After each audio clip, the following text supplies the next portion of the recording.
Bien souvent, les personnes avec qui on va vivre le plus de trauma sont les personnes de qui on est les plus proches. Sont les personnes qu'on aime le plus et qui nous aiment le plus. Je précise mon propos dès maintenant, je ne parle pas du tout des relations...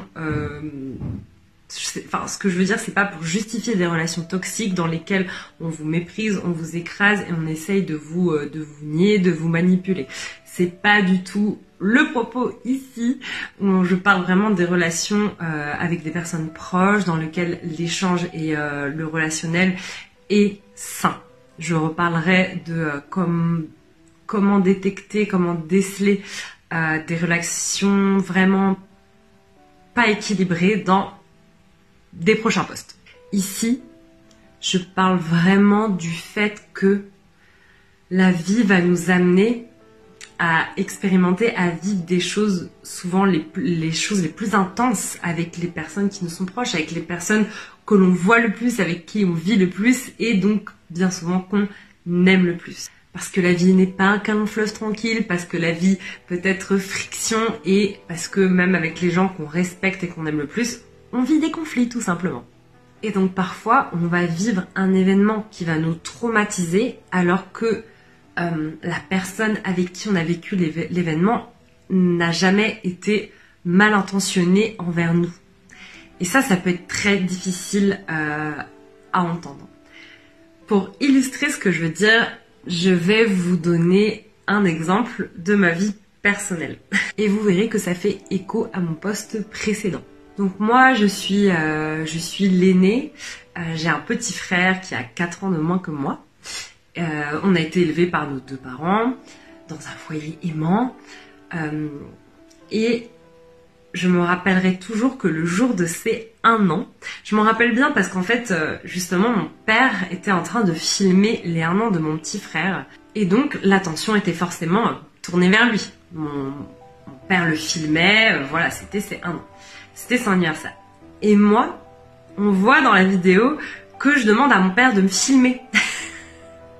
C'était très, très malaisant, hein, très gênant pour moi d'avoir revu cette vidéo. Et je demande à mon père de me filmer moi. Je dis, bah oui, mais moi, quoi. Et je pense que pour la petite fille de 4 ans que j'étais,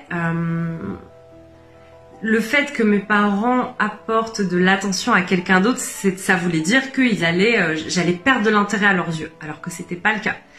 Et pourtant, c'est marrant, j'ai toujours été très proche et aimante avec mon petit frère. On n'était pas du tout dans la bagarre ou la jalousie.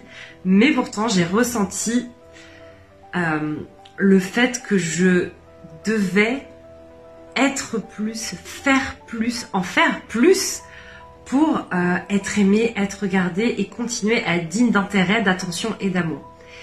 Et même en allant dans un moment d'introspection très précis dont je me rappelle, en fait, j'ai touché un souvenir précis, c'est que justement, à ces 1 an, j'ai eu un espèce de flashback, un souvenir où ils étaient tous les 3 sur le canapé, moi j'étais derrière, je regardais la scène et je me suis sentie totalement exclue et à l'écart de ce cocon familial qu'ils formaient tous les 3 et moi je percevais ça comme ça à ce moment-là. Est-ce que mes parents ont voulu me rejeter et me faire ressentir ça? Non, à aucun moment ils ont voulu ça, je le sais, j'en ai même déjà parlé avec eux. Mais l'enfant que j'ai été l'a vécu de cette manière. Et ça a été un trauma pour moi. Et en fait, j'ai compris par la suite que ça a nourri le fait que je me suis dit, ok, il faut que je sois plus. Il faut que j'amuse la galerie, il faut qu'on me voie, il faut que je prenne la place, il faut que je parle fort, il faut que je rigole fort, il faut que je sois toujours dans cette énergie-là de joie, énergie sympa, qu'on ait envie de me regarder et de s'intéresser à moi. Donc j'ai pris un certain masque et j'ai suradapté mon comportement pour être le plus souvent possible dans ce comportement-là, pour m'assurer, avoir la sécurité que mes parents s'intéressent toujours à moi, qu'ils me donnent toujours autant d'attention et que je sois toujours digne d'intérêt. À travers tout cet exemple, en fait, je veux illustrer plein de choses. Que premièrement, on peut être traumatisé par des personnes qui n'ont pas voulu du tout être mal intentionnées et nous traumatiser. Deuxièmement, on peut être figé dans certains comportements, dans certains masques, dans un certain pan de notre identité parce qu'on croit, parce qu'on a intégré qu'on est validé et aimé seulement dans ce comportement-là. Et enfin, on peut vivre un trauma et être traumatisé par un événement, mais qui nous paraît totalement anodin. C'est, de mon point de vue d'adulte ou même de mon point de, dans certains points de vue, mes parents qui veulent juste filmer mon petit frère pour ses 1 an, ça va quoi. Je veux dire, c'est pas de la maltraitance du tout. C'est juste un fait, c'est quelque chose qui s'est passé tout simplement. Donc voilà ce que j'avais envie de vous partager aussi aujourd'hui, ce que j'avais envie vraiment d'illustrer avec cet exemple très concret de ma vie. Et je pense que vous allez pouvoir faire écho et faire miroir avec des événements que vous avez pu vivre et comprendre que oui, vous avez pu être traumatisé par un événement minime en fait. Mais que pour vous, à l'époque, l'émotion, l'environnement, l'événement, le manque peut-être aussi de sécurité à ce moment-là ont été traumatisants pour vous.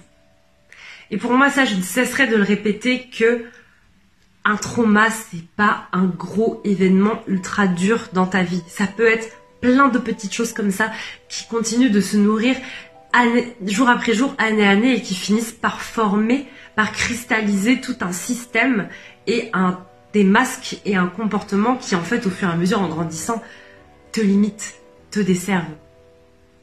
Et donc c'est en ça que c'est hyper important d'apprendre à réguler ton système nerveux. Si tu me connais déjà, tu m'as entendu dire ça 1 milliard de fois. C'est exactement la raison pour laquelle j'ai envie d'œuvrer et j'ai envie de vous aider, de vous amener à apprendre ça parce que moi ça a changé ma vie de me rendre compte de ça et d'apprendre à réguler mon système nerveux. Dis-moi en commentaire si toi aussi ça fait écho à des situations de ta vie et si t'as kiffé cette vidéo, je t'invite à liker et à commenter. Ciao!